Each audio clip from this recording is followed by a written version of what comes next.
अस्सलाम वालेकुम नाज़रीन, सिंध टीवी न्यूज़ जे प्रोग्राम स्पेशल टॉक में माया रहमत तुनियो। वज़ीर-आज़म इमरान खान पीटीवी ऐं पार्लियामेंट हमले केस में आजो करार ॾिनो वियो आहे ऐं उन सां गॾोगॾु सदर आरिफ अलवी खे सदारती छूट हुजण सबबि इन हद ताईं केस खे दाख़िले दफ़्तर कयो वियो आहे। अदालत केस में नामज़द 12 जवाबदारनि ते फ़र्द जुर्म लागू करण जो फ़ैसिलो पिणु कयो आहे। उन सां गॾोगॾु परॾेही वज़ीर शाह महमूद कुरैशी, वफ़ाक़ी वज़ीर परवेज़ खट्टक, शफ़क़त महमूद, असद उमर, जहांगीर तरीन, अलीम खान ऐं ॿियनि जवाबदारनि खे फ़र्द जुर्म लाइ 21 नवंबर ते तलब कयो वियो आहे, जॾहिं त इन ई केस में ताहिर क़ादरी रूपोश करार ॾिनल आहे। ऐं पाण इन प्रोग्राम में इन मामले ते बि ॻाल्हाईंदासीं। उन सां गॾोगॾु हिकु काल्ह क़ौमी असम्बली में इजलास दौरान नून लीग अॻवान अयाज़ सादिक हिकिड़ो बयानु ॾिनो हुयो अभिनंदन जे हवाले सां त उनखे आज़ादु करण जो जेको फ़ैसिलो हो उहो ग़लति कयो वियो हो। उन मामले ते काफ़ी सख़्तु रदअमल आयो आहे वफ़ाक़ी हुकूमत तरफ़ां बि ऐं ॿिए पासे पाक फ़ौज तरफ़ां बि सख़्तु रदअमल अॼु ॾेखारियो वियो आहे। अॼु जो DG ISPR इफ़्तिख़ार बाबर इन मामले ते प्रेस कॉन्फ्रेंस सॾाई ऐं हुन चयो त अहिड़ो बयानु मुल्क जी फतह खे तकरारी बणाइण जी कोशिशि आहे।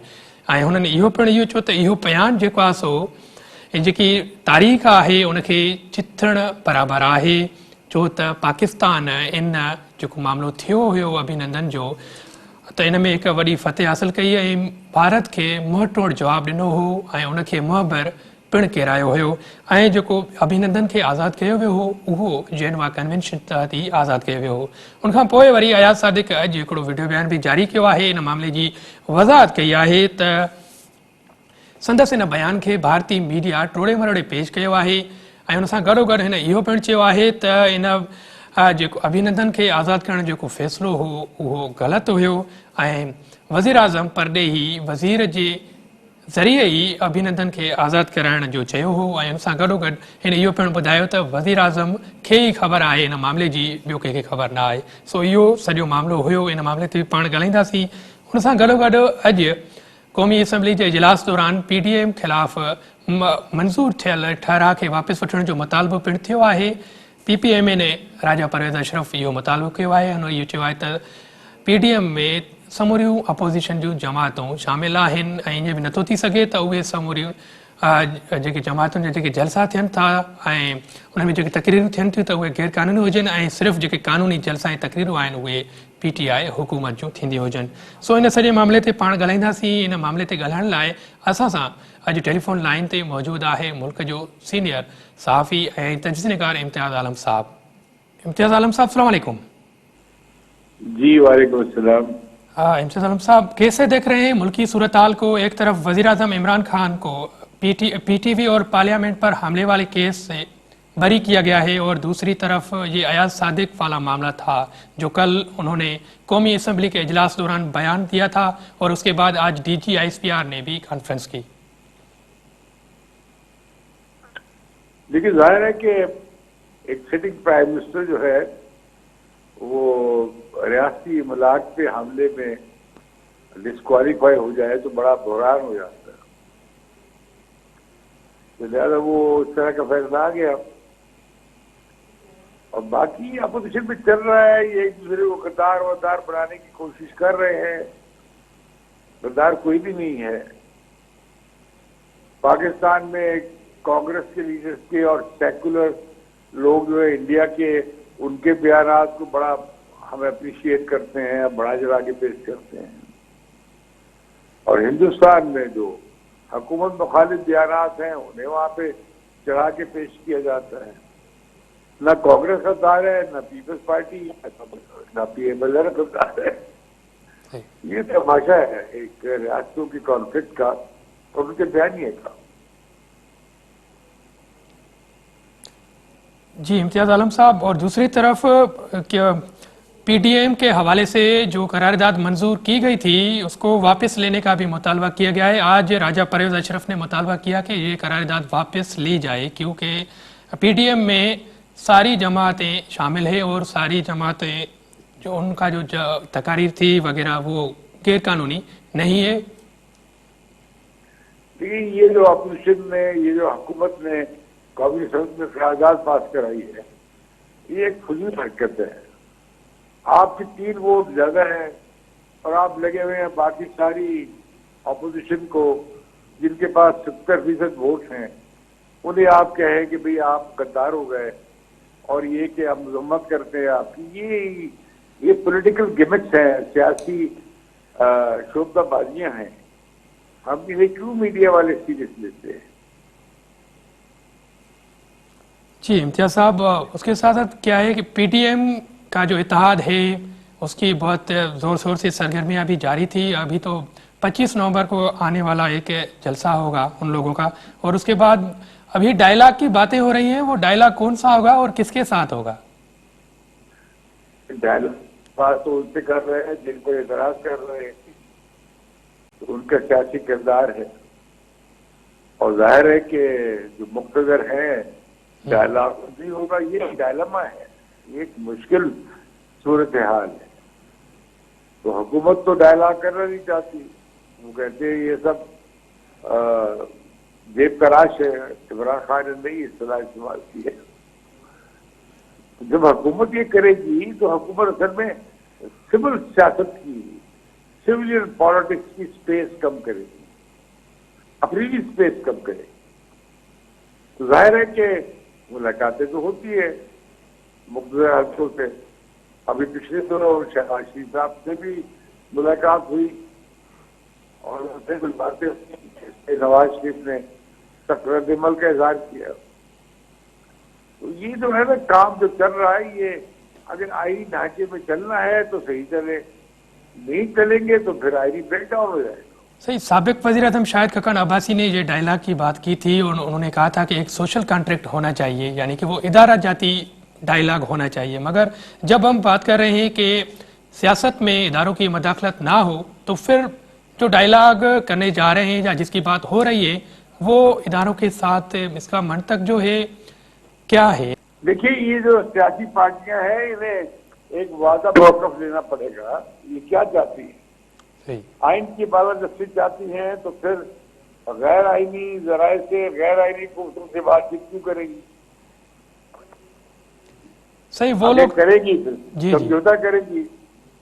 सही समझौता करेगी तो फिर वोट की इज्जत का क्या बनेगा? सही बात है। पीटीएम की जो बातें कर रहे हैं कि उनकी वन पॉइंट एजेंडा यही है कि जो मुल्क है वो उसको आइन के हिसाब से चलाया जाए, क्योंकि अभी आइन के हिसाब से नहीं चल रहा। और क्या आपको लग रहा है कि वो इस वन पॉइंट एजेंडे पर कभी कंप्रोमाइज नहीं करेंगे? नहीं, मुझे कुछ ज्यादा एतमाद नहीं है इनसे। ये पार्टी माजी में समझौते करती रही हैं, आइन की बालादस्ती में समझौते करती रही हैं। अगर आज ये उठी हैं तो फिर ये स्टैंड में आवाम को मोबिलाइज करे। अब ये इन्होंने 25 दिन का गैप क्यों डाला है अपनी पब्लिक मीटिंग में? तो ये कोई प्रेशर बिल्ड इसलिए कर रही है कि एस्टैब्लिशमेंट जो है वो इमरान खान की सरपरस्ती से हाथ खींच ले और ये उनकी सरपरस्ती में चले जाए। लेकिन सारी गेम ये है, इसमें आवाम की क्या लड़की हो सकती है? इम्तियाज आलम साहब, आपको क्या लग रहा है कि ये जो डायलॉग वाकई हो पाएगा इस सूरत हाल में जब बात काफी आगे निकल चुकी है? अब मुश्किल होगा जी, लेकिन इनके लिए, पार्टियों के लिए यू टर्न लेना मुश्किल नहीं है। और ये नवाज शरीफ एक बात करते हैं, शहबाज शरीफ बातचीत जेल में होते हुए बातचीत चला रहे हैं। सही, तो फिर क्या होगा? यानी कि जो सूरत हाल, जी जी जी, ये डबल जो दोहरा बयान है ना, डबल मैसेज, इससे अवाम कंफ्यूज होते हैं और उनका इस बात कम पड़ता है। ये क्लियरली बताए कि ये आईनी एतबार से आइन की हुक्मरानी के लिए या अवाम की हुक्मरानी के लिए क्या करना चाहते हैं और उस पर अवाम से एतमाद लें। ये एक मिसाक जमहूरियत या मिसाक पाकिस्तान या मिसाक के अवाम पे दस्तखत करें। अभी तक तो उन्होंने कुछ तय किया नहीं है। बस 3 जज तय कर दिए, वो हो गए। अब शायद इन्हें वक्त मिलेगा और ये बैठकर वो अपनी हिकमत अमली बयान करेंगे और अपने असूल और वादा करेंगे।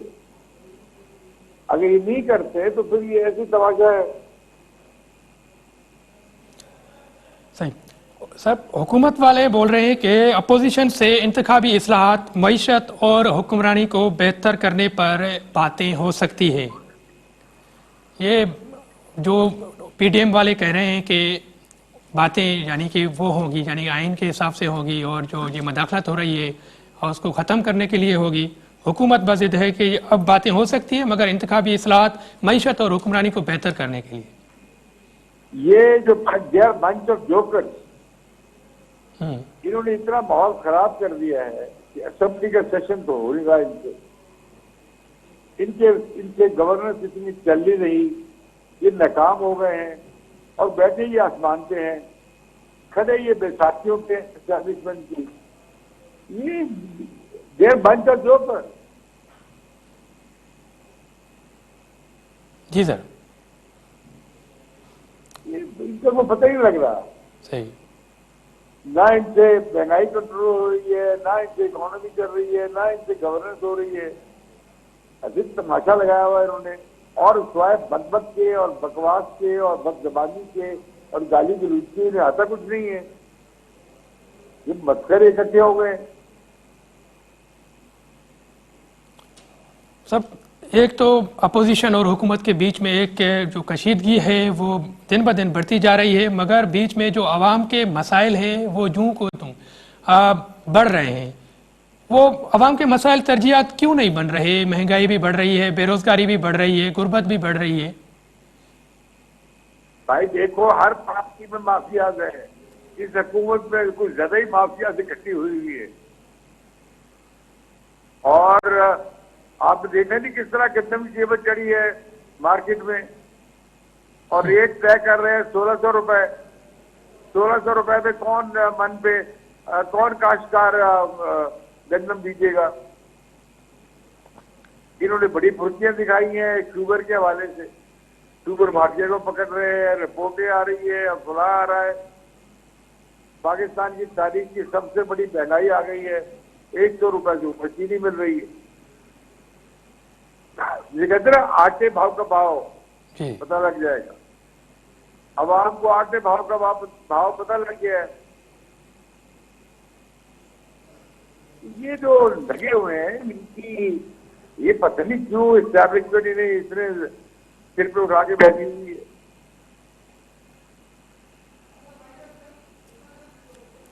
और अब तो लड़ाई जो है ना सीधी सीधी कर दी है नवाज शरीफ से। सही। भाई अगर आपने मुल्क को, असल सवाल ये, मुल्क को चलाना है कैसे है, किसने चलाना है? आइन के हिसाब से चलाना है, गैर अच्छी तरीके से चलाना है? इदारों को क्या किरदार है आइन के तहत, उस पर चलना है या जैसे मर्जी चाहे कोई ताकतवर लोग? फिर ये कि भाई आइन कागज का टुकड़ा नहीं है। आपने देख लिया कि अच्छा जी हालात बड़े खराब है, हम आइन को मानेंगे नहीं, हम जो मर्जी करें। पता नहीं क्या आप किस आसमान में बैठे हैं। आप आइन से मामला कहते हैं, आप तनख्वाह लेते हैं, आपकी सब दोनों अवाम के, पाकिस्तान के अवाम की टैक्सेस पूरी होती है। आप क्यों आसमान में बैठे हुए हैं? कैसे बैठ सकते हैं आप? कोई पूछने वाला नहीं है। पूछने वाला जो पूछेगा तो उसको उठा लेते हैं, गायब कर देते हैं। ये कुछ अच्छी सूरत हाल नहीं है हमारा मुल्क। ये ऐसी बनाना रिपब्लिक बनी हुई है। सर, ये जो सिलसिला है काफ़ी सालों से ये चल रहा है, क्या ये सिलसिला ऐसे ही चलता रहेगा? बीच में अवाम ऐसे ही पिसते रहेंगे? बिल्कुल, अवाम पिसते रहेंगे, आइंदा ही पिसते रहेंगे। ये जो पार्टियां हैं मैदान में जो चैलेंज कर रही हैं, इनके पास भी अवाम के लिए एजेंडा नहीं है। ये क्या अवाम के लिए इकोनॉमी किस तरह की मैसेज लाएंगे, जरा बताइए। ये सारी तीनों पार्टियां, पीपल्स पार्टी हो, PMLN हो, तहरीक इंसाफ हो, तब्दीली वाली पार्टी, ये सारे IMF के दर पे पीछे करते हैं, उनकी पॉलिसी चलाते हैं। वो कैसे अवाम दोस्त हो सकती है? अवाम नहीं मसला। अब जागीरदार टैक्सी नहीं देता, अभी सारी माफिया बैठी है काबीना में, मुख्तलिफ पार्टियों बैठी हैं। सूबे माफिया में किस पार्टी में लोग नहीं बैठे हुए? अभी गंद माफिया ही पैदा हो गई है, अब खाद माफिया भी है, पावर माफिया भी है। ये मुल्क को क्या बना दिया हमारे को, माफियाओं की कोलिशन। सर बड़ी मेहरबानी आपकी इम्तियाज़ आलम साहब, आपने हमारे प्रोग्राम के लिए वक्त दिया। जी नज़रीन, इम्तियाज़ आलम साहब मुल्क जो नामियारो तजज़िया निगार ऐं सीनियर सहाफ़ी असां सां गॾु मौजूदु हो, जंहिंजो चवणु हो त हीअ जेकी अपोज़िशन ऐं हुकूमत विच में जेकी वेड़ हले पई, इन्हनि जी जेकी ज़ाती मुफ़ाद परस्ती बि वॾे अरसे खां उहा हलंदी आई आहे, छो त मुल्की तारीख़ में कुझु हिननि जा अहिड़ा कंप्रोमाइज़िस आहिनि जेके ॿुधाइनि था त इन्हनि खे सिर्फ़ु पंहिंजी हूंदी आहे, पर विच में जेको अवाम आहे उहो ई पीड़जंदो रहे थो, उहो ई महांगाई खे मोड़े थो, उहो ई बेरोज़गारी खे मोड़े थो, उहो ई गुरबत खे मोड़े थो। इन सॼी अवाम खे अहिड़ी सूरत हाल मां कढण लाइ को अहिड़ो वाज़े प्लान या हिकमत अमली नज़र कोन थी अचे। न ई हिन वक़्तु क़ौमी असैम्बली हुजे या जेके ॿिया ऐवान हुजनि उन्हनि में इहे बहस हेठि कोन था अचनि। ऐं ॾींहों ॾींहुं असां ॾिसूं पिया त जेके आम खाधे पीते वारी शयूं आहिनि उन्हनि जा अघ बि आसमान सां हाणे ॻाल्हियूं करण लॻा आहिनि, छो त जेके अटो ऐं जेको खंडु आहे, गिहु आहे या जेके सब्जियूं आहिनि उहे हाणे आम माण्हू जी पहुच खां घणो परे थी वियूं आहिनि, उन्हनि जा अघ तमामु वधी विया आहिनि। ॿिए पासे दवाउनि जा अघ बि तमामु वधी विया आहिनि, पर ॿिए पासे रुॻो सिर्फ़ु हुकूमती वज़ीरनि जूं प्रेस कॉन्फ्रेंसूं, तक़रीरूं ऐं उन्हनि जा बयान जारी आहिनि त असां हीअं कंदासीं, असां हिन महांगाई खे ख़तमु कंदासीं, पर अहिड़ो को अमली क़दम नज़र कोन थो अचे। पर हुन सां गॾोगॾु काल्ह इमरान ख़ान, मुल्क जे वज़ीर आज़म इमरान ख़ान हिकिड़ो ऐलान कयो त सॼे पंजाब में हेल्थ कार्ड विरिहाया वेंदा। हिकु पासे दवाउनि जूं क़ीमतूं वधायूं वियूं आहिनि, ॿिए पासे वरी सॼे पंजाब में हेल्थ कार्ड विरिहाया वेंदा। बाज़ारि त इहो क़दम सुठो लॻे थो, पर ॾिसे त इहो क़दम केतिरो इन क़दम ते अमली जामो पहिराए सघनि था या न। हिते इन नंढड़ी ब्रेक वठूं था ऐं ब्रेक खां पोइ वरी प्रोग्राम जे सिलसिले खे अॻिते वधायूं था।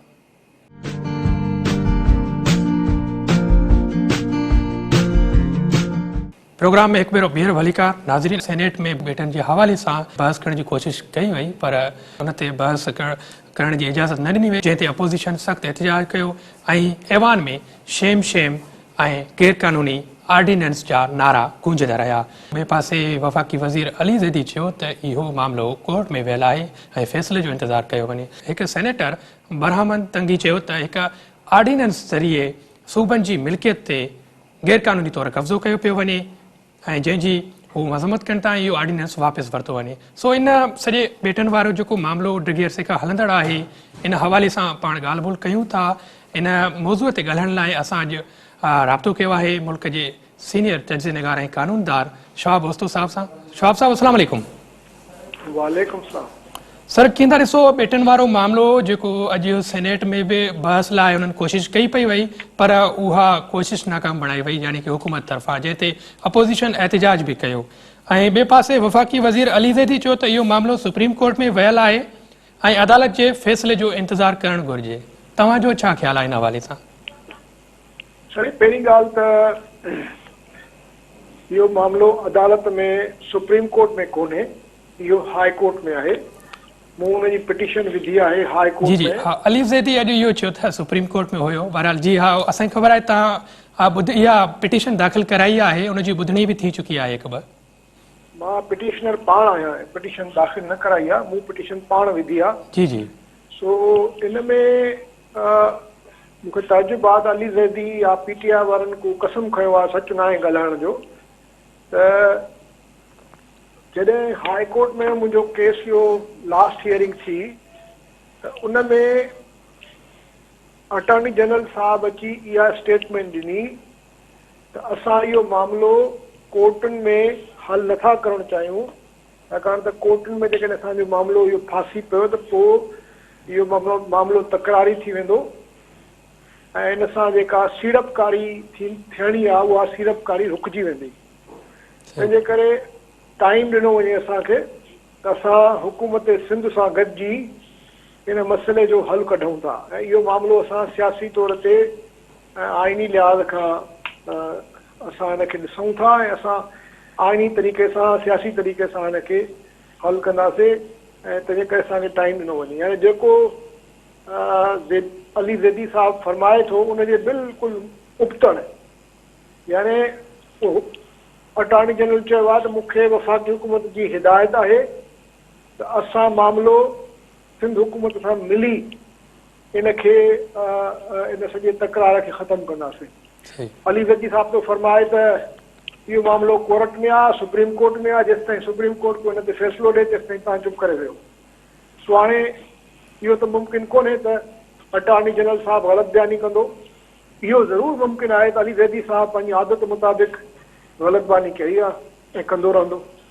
पर मूंखे इहो बि सवाल ज़रूरु करिणो आहे तव्हांजे चैनल जे तवसुत सां जी त जॾहिं ऑपोज़िशन वटि मेजॉरिटी आहे सेनेट में त हो हिन ते इतफ़ाक़ी या मिली पंहिंजो उते हिकिड़ो करारदार छो नथा पास कनि जंहिंसां इहो ऑर्डिनेंस ख़तमु थी वेंदो। उहो छो नथा कनि? पीपल्स पार्टी वारा ऐं PMLN वारा ऐं ॿियूं पार्टियूं सभई मिली इन जे ख़िलाफ़ हिकिड़ी सिर्फ़ु रेज़ोल्यूशन पास कनि सेनेट में ऐं इहो ख़तमु थी वेंदो।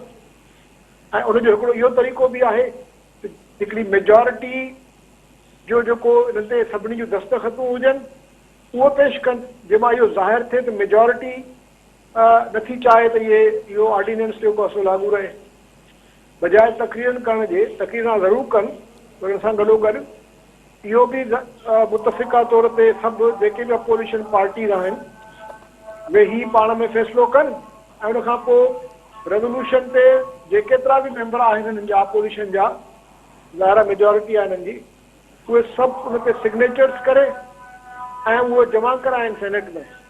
उहो बि अची वेंदो रिकॉर्ड ते त भई मेजॉरिटी जेको आहे हुनखे ख़तमु थी करणु चाहे। पोइ हो जेको डिलेइंग टैक्टिक्स था इस्तेमालु कनि त हिनखे सेनेट जे इजलास ख़तमु थियण ताईं हिनखे डिले कजे त जीअं ते रेज़ोल्यूशन पास न थिए उहो बहानो बि ख़तमु थी वेंदो हुननि जो। सो मां सम्झां थो त मूंखे अञा बि शदीद क़िस्म जा ख़दशा आहिनि त पीपल्स पार्टी अञा ताईं पीपल्स पार्टी जी हुकूमत पंहिंजी पूरी दिलि सां सचाईअ सां इहे जेके बेटनि वारो मामिलो आहे उनखे अञा पूरे तरीक़े सां सचाईअ सां खणण लाइ तयारु कोन्हे। सही सही हिकिड़ो त इहो जीअं तव्हां ॿुधायो पए त इहो मामिलो इन में हरू भरू इन में देरि कई पई वञे पर उन देरि जो सबबु कहिड़ो आहे? साईं ॾिसो इहो ई त मां तव्हांजे थ्रू सुवाल थो कयां न पीपल्स पार्टी जी हुकूमत खां सबबु कहिड़ो आहे जॾहिं तक़रीबन हर अपोज़िशन पार्टीअ बलोचन समेत मौलाना फज़ल रहमान ॿियूं सभई पार्टियूं मिली जॾहिं चवनि थियूं त इहो गैर आइनी आहे गैर कानूनी आहे इहो सिंध जे बलोचिस्तान जे हक़नि ते धाड़ो आहे त जॾहिं सभिनी जो मुतफ़िक़ा रायो आहे त पोइ देरि छा जी आहे? तव्हां रेज़ोल्यूशन पास कयो ऐं रेज़ोल्यूशन पास तव्हांखे जेकॾहिं सेनेट में नथा करणु ॾियनि त तव्हां हुनजे लाइ जेको आहे राइटिंग में उहो ई हिननि पास मूव कयो आहे बिल उन्हनि सभिनी सिग्नेचर सभिनी जा वठी उहो जमा कराइनि ऐं पोइ ॿुधाइनि सॼी दुनिया खे त असां मेजॉरिटी हिकु ॿी जे ख़िलाफ़ आहे। सही त जीअं त कुझु ॾींहं अॻु में सदर आरिफ अलवी साहब हिकु ख़ानगी TV खे इंटरव्यू ॾींदे चयो त इन ऑर्डिनेंस में तरमीम थिए या जेका सूबाई हुकूमत वफ़ाक़ी हुकूमत इन मामले ते ठाह करे विझंदियूं त पोइ इहो मामिलो हल थी वेंदो ऐं सिंध जा माण्हू इनखे जज़्बाती न वठनि। अञा सदर जो इहो बयानु हुयो। तव्हां कीअं सम्झो त छा इन ऑर्डिनेंस खे जेकॾहिं वफ़ाक़ ऐं सूबा पाण में ठही था वञनि त पोइ इहो बेटनि ते जेकी डेवलपमेंट थियणु वञे थी इहा थियणु घुरिजे? ॾिसो पहिरीं ॻाल्हि त सदर ममलकत जो कमु ई कोन्हे त उहो बिल्डरनि सां गॾु वेही सिंध जे ख़िलाफ़ साज़िशूं करे। सदर ममलकत जेको आहे सो मुल्क जो सदर आहे पूरे वफ़ाक़ जी जेको आहे सो नुमाइंदगी थो करे ऐं ॿियो सदर ममलकत जो इहो कमु ई कोन्हे त उहो बेटनि जे बारे में ऐं डेवलपमेंट जे बारे में या जेको बिल्डर्स जी जेको एसोसिएशन खे रिप्रेज़ेंट करे हुनजो कमु आहे पूरे मुल्क जे मुफ़ाद में जेको आइन ऐं कानून चवे थो उनजे मुताबिक़ पंहिंजा फ़र्ज़ पूरा करे। सदर मुमलकत साहब जो जेको आइन में रोल ॾिनल आहे उनजे तहत ई पंहिंजो कमु करे सघे थो ऐं आइन में किथे बि कोन लिखियलु आहे त सदर मुमलकत साहब वेही जेका बिल्डरनि सां राति जूं ऊंदाहिनि में मीटिंगूं करे हुनखां पोइ हिकिड़ो गैर कानूनी गैर आइनी ऑर्डिनेंस नाफ़िज़ करे छॾे। तव्हां ॾिसो त उन ऑर्डिनेंस खे इवन अटॉर्नी जनरल साहब बि जेको आहे सो डिफेंड न कयो सही। उन बि चयो त हा मूंखे हिन ते शदीद इख़्तिलाफ़ आहिनि ऐं हिन ते मूंखे एतिराज़ आहिनि ऑर्डिनेंस ते, ऐं उनजो चयो त इहो ऑर्डिनेंस को अलामी किताब अलामी सहीफ़ो कोन्हे ऐं इहो अमेंड थियणु घुरिजे। त माना जॾहिं हिननि जो पंहिंजो जेको लॉ ऑफिसर आहे हुकूमत जो, फेडरल गवर्नमेंट जो, उहो ई चवे थो त हे गैर कानूनी आहे, गैर आईनी आहे, त हे कीअं थो चवे अलवी साहब त जेको आहे सो इहो असां मिली सिंध हुकूमत सां गॾिजी जेको आहे सो हुन में तरमीम करे ऐं डेवलपमेंट कंदासीं। डेवलपमेंट करणु प्रोविंसिस जो आईनी हक़ आहे, इहो प्रोविंस जो जेको आहे सो प्रोविंस जी प्रॉपर्टी आहे। इहे जेके आइलैंड आहिनि इहा असांजी प्रॉपर्टी आहे, प्रोविंस जी प्रॉपर्टी आहे। प्रोविंस जेकॾहिं डेवलप करणु चाहे थो त प्रोविंशियल गवर्नमेंट पाण करे, उहो बि ज़ाहिर आहे प्रोविंशियल गवर्नमेंट तॾहिं कंदी जॾहिं डेवलपमेंट करणु इन मुल्क अवामी मुफ़ाद में हूंदो। बिल्कुलु। जेकॾहिं इहा डेवलपमेंट ते कनि था ऐं असांजा पूरी सामुंडी पट्टीअ में जेके मैनग्रूव्स आहिनि त जेका मरीन लाइफ आहे, इन्वायरमेंट जेकॾहिं उन सां मुतासिर थी थिए, कराची जो शहर जेकॾहिं पूरो मुतासिर थो थिए, छाकाणि त इहे जेके तव्हांजा मैनग्रूव्स आहिनि इहे कराची शहर खे बचायूं वेठा आहिनि। कराची शहर समुंड जे सतह खां खोड़ हेठि आहे। ख़ुदा न ख़ास्ता को सुभाणे को समुंडी को तूफ़ान थो अचे त कराचीअ खे जेकॾहिं का डिफेंस आहे, को डिफेंस लाइन आहे त इहे 70-80 हज़ार हेक्टर्स ते जेके तव्हांजा जेके इहे मैनग्रूव्स आहिनि उहे तव्हांखे बचाईंदा। ऐं जॾहिं डेवलपमेंट थींदी, डेवलपमेंट ॿुधायो हुते कीअं थींदी आहे, तबाही थींदी आहे। कराची जी शहर जी डेवलपमेंट कीअं थी आहे, सॼे शहर में छा हालत थी आहे, तव्हांजी बारिश थी थिए सॼो शहर ॿुॾी थो वञे। हिननि जो जेको रिकॉर्ड आहे डेवलपमेंट जो, डेवलपमेंट जे नाले में हे सिर्फ़ु जेको आहे सो लुटमार कंदा आहिनि। इहे जेके वेठा आहिनि बैरिया टाउन, इहे जेके वेठा आहिनि जिन हाणे सिंध खे सॼे खे जेको आहे भींग करे छॾी आहे। हाणे सिंध में त ज़मीन का बची कोन्हे। हाणे जी ॿेटनि जे कढ लॻा आहिनि, इहे 2 ॿेट त न आहिनि, 300 ॿेट आहिनि। हिननि जो जेको इहो जेको बैरिया टाउन वारो जेको चङो मुड़ुसु आहे उहो हिन पीपुल्स पार्टी जे चङे मुड़ुसनि जो जेको आहे पार्टनर रहियो आहे। त इन करे जेका बि सूरत हाल तव्हां ॾिसो था हिनजे पुठियां नेकनियती थोरी आहे, बदनियती आहे। त जेकॾहिं असांखे शदीद इन ते बि एतिराज़ आहिनि, इख़्तिलाफ़ आहिनि, इहो डेवलपमेंट जो नाले में तव्हां जेको आहे सो हिकिड़ी तबाही वरी ॿी था सिंध लाइ पैदा कयो। हिते हालत इहा आहे त कराचीअ में पूरे में जेको सीवरेज आहे उनखे हिन वक़्त ताईं साफ़ करे समुंड में कोन था फिटी करे सघनि। सॼी कराचीअ जो सीवरेज तक़रीबन को 50 करोड़ जेको आहे सो गंदो सीवरेज जेको आहे, फुज़लो जेको आहे उहो डायरेक्टली समुंड में था फिटी कनि, 50 करोड़ गैलन डेली। ऐं बजाए उहो ठीकु करण जे बजाए समुंड जी ऐं पंहिंजी सामुंडी जेको असांजो जेका इहा पूरी असांजी जेका कोस्टल बेल्ट आहे उनखे बचाइण जे उल्टो इन्हनि इहो हाणे कोस्टल बेल्ट बि हवाले था कनि बिल्डरनि जे। ऐं मूंखे ॿुधायो कहिड़ो भला इहो सुपर हाईवे पूरी ॾेई छॾी आहे हिननि ॿिन्ही तरफ़नि खां, बिल्डरनि खे, वॾे वॾे इदारनि खे। आम ग़रीब माण्हूअ खे कहिड़ो फ़ाइदो मिलियो आहे?